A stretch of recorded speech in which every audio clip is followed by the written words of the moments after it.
Kalau ditanya disuruh cerita lagi, aduh asli ya. Mungkin ini banyak banget yang penasaran karena buat aku itu kayak satu momen yang nggak akan keulang, nggak boleh keulang. Kekompakan ini jangan terulang lagi. Pertama kali sih masuk rumah sakit berlima, itu luar biasa banget. Jadi gini ceritanya, hari Jumat si Bill mau sekolah, mendadak panasnya tinggi, panasnya 39-an gitu. Terus aku bilang, udah Bill jangan sekolah lah, di rumah aja. Udah di rumah, akhirnya dia ngikut aku tuh ke rumah sakit. Aku jenguk temen, ada yang lahiran, tapi teler banget. Cuman aku pikir, panas biasa, besok udah enakan gitu. Taunya besoknya seharian dia masih teler lagi, nggak ada perubahan. Mukanya bengkak banget, teler banget. Dia akhirnya bilang, yaudah deh di kamar aja yuk tiduran. Tiduran dia di kasur seharian. Aku nemenin dia, karena kan buat aku lagi sakit, pasti anak pengen deket kita. Akhirnya aku tiduran di kasur berdua sama dia. Gak lama aku tiduran di kasur, Kala tiba-tiba mau gabung, dia badan aku gak enak juga. Yaudah kita tiduran bertiga di kasur. Pas kita bertiga tiduran di kasur, aku udah mulai ngerasa, kok aku mulai meriang ya, kok aku mulai gak berhenti, dan aku juga batuk gitu kan. Kala juga. Akhirnya sore-sore tiba-tiba panas kita bertiga. Aku si Bill Kala tuh panas sampai ke 40. Terus aku bilang, wah gawat nih ketularan gitu kan. Akhirnya minum obat. Anehnya tiap minum obat turunnya cuma 39. Usia kan turunnya ke 37 gitu kan, 38, 37, tapi turun cuma 39, jadi masih tinggi juga. Terus udah gak enak banget badanku. Alhamdulillah ada Kak Ukoy, gurunya anak-anak, datang ke rumah, ngebalurin badan pakai kutus-kutus. Terus kita tidur, udah gak berdaya banget. Dan Mas Anu lagi syuting, jadi Mas Anu emang lagi gak bisa bantuin apapun. Udah gitu pas jam 11 malam, karena kala panasnya masih tinggi, aku juga, cuman mereka berdua udah bisa tidur dengan pules. Aku nggak bisa tidur sama sekali, palaku pusing hebat, palaku pusing luar biasa, dan aku nggak bisa merem. Karena aku merem itu muter, tapi kalau aku buka mata juga pusing, jadi serba salah. Akhirnya aku bilang, udah deh karena kalau udah bisa tidur, aku sama mama ke rumah sakit aja gitu kan. Aku cek rumah sakit, selama di rumah sakit padahal minum obat, udah diinfus, palaku nggak hilang sakitnya, diinfus paracetamol. Akhirnya aku dikasih tambahan obat Neralgin gitu. Abis dikasih Neralgin udah mulai enak. Akhirnya kata dokter, Sas kamu dirawat dulu ya, kita cek dulu kondisinya, besok observasi. Udah kayak gitu aku dirawat semalam. Cuman malam itu aku nggak bisa tidur nyenyak karena aku selalu ngecek ke Mbak di rumah, Mbak Siti, Mbak Diana, gimana sih Bill Kala, panasnya naik lagi nggak, panasnya naik nggak, dan panasnya naik lagi si Kala. Akhirnya Kala dianterin sama Kabah ke UGD deket rumah buat dikasih obat penurun panas gitu kan. Jadi penurun panasnya dikasihin dari lewat pantatnya gitu, karena dari minum udah nggak bisa turun. Udah Kala pulang, tiba-tiba besok sorenya, baru aku semalam dirawat. Sorenya jam 3 Mbak Siti sama Mbak Diana nelfon Kak Iya, kenapa semua anak Kak Iya panasnya 39 sampai 40. So bilang, iya maksudnya karena Kala kan? Enggak, Kak Iya, Kabah sama Bre juga panasnya sampai 40. Itu aku terima telepon itu udah cuman bisa nangis karena aku kayak ngerasa badanku belum enak, aku belum bisa tidur, aku masih pusing, panasku masih naik turun.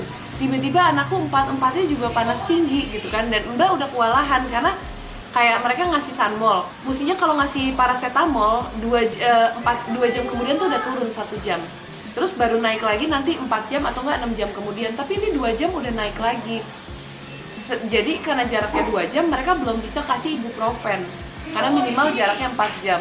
Mereka udah nggak tahu lagi harus ngasih obat apa untuk nurunin panas, dan kita kan takut kecolongan ya, ada yang step, ada yang kejang karena panasnya terlalu tinggi. Akhirnya aku bilang, udah deh mereka bawa ke rumah sakitku semua, rawat aja semua di sini kalau emang harus dirawat. Nyampe rumah sakit, dicek semua panasnya. Akhirnya emang dokter anak juga memutuskan, Bu dirawat aja deh, kita ambil darah, kita cek kenapa nih panasnya nggak turun dari 39 sampai 40. Nah, kamar nggak mungkin aku kasih 5 kamar, karena kalau kasih 5 kamar siapa aja yang mau jagain. Akhirnya aku ngambil 2 kamar yang VIP. Terus 2 kamar yang VIP aku taruh misalnya 1 Sibil, 1 Kala. Terus ngambil kasur dari kelas 1 ditaruh di kamar yang VIP ini. Jadi per kamar 2 anak.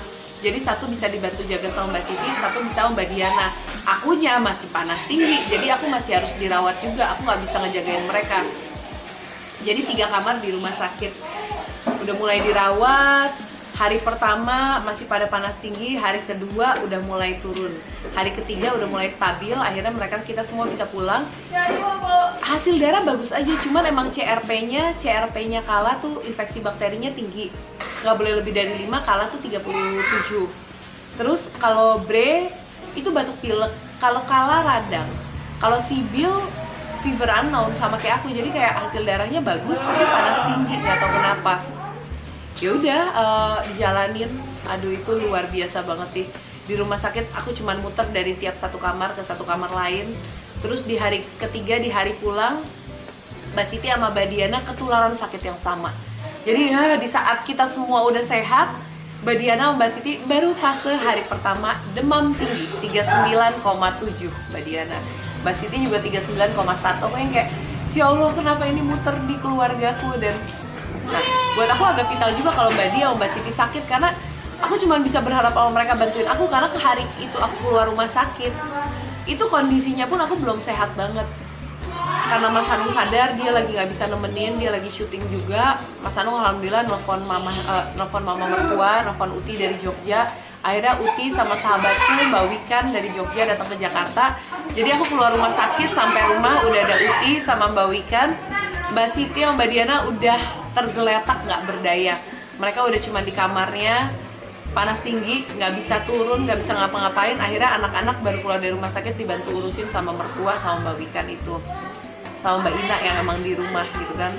Ya udah, alhamdulillah hari itu udah terlewati. Mbak Siti sama Mbak Diana sakitnya juga 2 hari aja.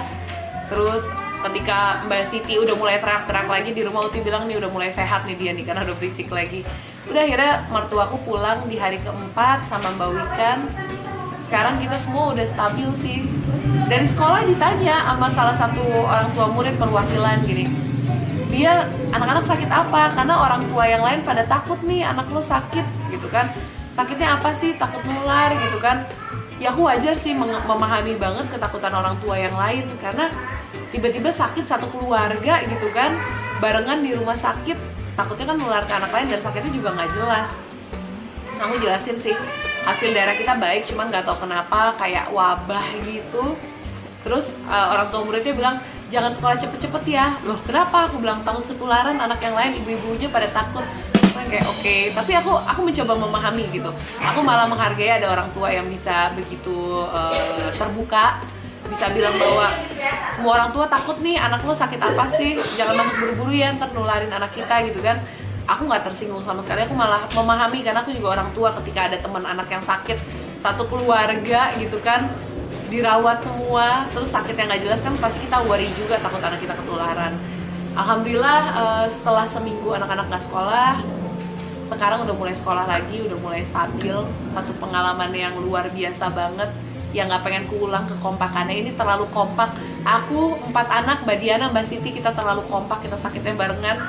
Ya semoga nggak keulang lagi. Kalau sekarang sih aku cuma bisa bersyukur udah melewati masa itu, masa yang berat banget, karena kita sakit aja nggak gampang kan gitu. Aku aja tuh kalau sakit masih suka nangis, karena aku masih suka nyariin mama atau nggak nyariin Mas Hanung, kayak gak enak badan tuh masih aduh. Ya semua orang kalau sakit kan pasti agak manja gitu kan. Tiba-tiba harus ngadepin anak sakit satu udah bikin stres, ini 4 anak sakit gitu. Cuman ya Allah lagi ngasih ujian, semoga abis ini bener-bener aku bisa naik kelas, bisa lihat semua semua maksudnya dari Allah, kenapa sih dikasih ujian seperti kemarin, jadi lebih bersyukur sama semua kesehatan. Sekarang bangun tidur ngerasa badan enak, ya Allah makasih ya badan aku enak banget hari ini. Terus ngeliat anak-anak sehat, ya Allah makasih ya nikmatmu luar biasa banget, anak-anak sehat. Banyak yang nanya juga, gila masuk rumah sakit berlima, bilnya gimana tuh bayarnya? Mahal loh dirawat sehari, tapi alhamdulillah aku sama Mas Hanung juga udah mempersiapkan anak-anak kita keluarga alhamdulillah ikut asuransi. Jadi bayarnya juga nggak terlalu syok, di cover sama asuransi. Mungkin ada kelebihan sekitar 3 juta yang kita harus bayar. Ya nggak masalah sih, dibanding ngebayangin nggak sih kalau aku nggak pakai asuransi. Kemarin per orang aja habisnya 9 jutaan. 9 kali 5, 45 juta. Mahal banget kan gitu. Jadi alhamdulillah aku pakai asuransi, jadi kemarin cuma nggak cover 3 juta. Ya cuma nambahin 3 juta. Banyak yang curious soal bill. Itu mahal banget ya gitu kan. Iya mahal banget. Cuma alhamdulillah, jadi buat semua kalau bisa ikut asuransi, karena cuma dalam waktu 3 malam menghabiskan duit sampai puluhan juta gitu kan kalau kita nggak siap uang. Ya alhamdulillah udah terlewati. Makasih doanya. Aduh semoga nggak keulang lagi akhir tahun dan awal tahun yang cukup berat. Semoga ya nggak kejadian gini lagi, sehat sehat.